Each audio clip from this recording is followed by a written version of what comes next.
Қоршаған ортадан біз байқамайтын әсемдікті көріп, оны фотоаппарат объективіне іліктіріп әкететін ақсолық фотографтардың жұмыстары Екібастұз тарихи өлкетану музейінде өткен фотокөрмеде көрініс тапты. Екібастұзға есімі жақсы таныс, саналы ғұмырын фотожурналистика саласына арнаған өлкетанушы, кәсіби фотограф Жұмағали Сейтеновтың ұйымдастыруымен өткен шарада көз жауын алар 60-тан астам фотосуреттер көпшілік назарына ұсынылды. Эта выставка посвящена Дню Республики.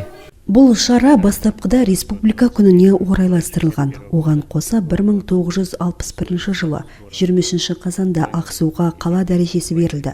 Осылайша бір емес, екі мерекеге арналып отыр. Ақсу қаласында бұндай көрмелер жиі өтіп тұрады. Екібастұзда да алғаш рет емеспіз. Бұған дейін 4 рет келген едік. Міне бұл 5-ші көшпелі көрмеміз. Менің туған өлкем фото көрмемізді Павлодар қаласындағы облыстық көркем сурет музейінде де өткізген болатынбыз. Бұл біз үшін үлкен дәреже. Себебі ол жерде әр суретке тыңғылықты баға беретін кәсіби суретшілер келіп көрді. Және көп сындарды айтуы мүмкін. Облыстық деңгейде бұл көрме сыннан жақсы нәтижемен өткеніне қуаныштымын. Жоғарғы деңгейдегі фотокөрме көшпелі түрде күллі Павлодар облысын аралап шыққан көрінеді. Шара барысында жас фотосуретшілердің дарынын шыңдап, оны көпшілікке паш етуде елеулі жұмыс атқарып жүрген ұйымдастырушы Жұмағали Сейтеновке де Қазақстан халық батырлары республикалық қоғамдық бірлестігінің арнайы марапаты ұсынылды. Жиылған қауым, әсіресе осы көрмені ұйымдастырған баршаңызға көп рахмет.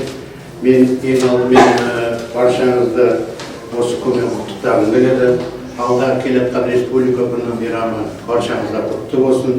Бұл шара болашақ ұрпаққа берері өте көп. Өйткені болашақ ұрпақ осындай кереметтердің барлығы кімнің арқасында көрсетіліп жатқанын, ертең осылардан үлгі алып, мен де сондай болсам деген шараның бір үлкен үлесі бар. Осындай тұлғалардың мен баршаңызға, бүгін баршаңыз танитын Сейтенов Жұмағали Медеуевичтің еңбегін өте зор бағалағым келіп тұр.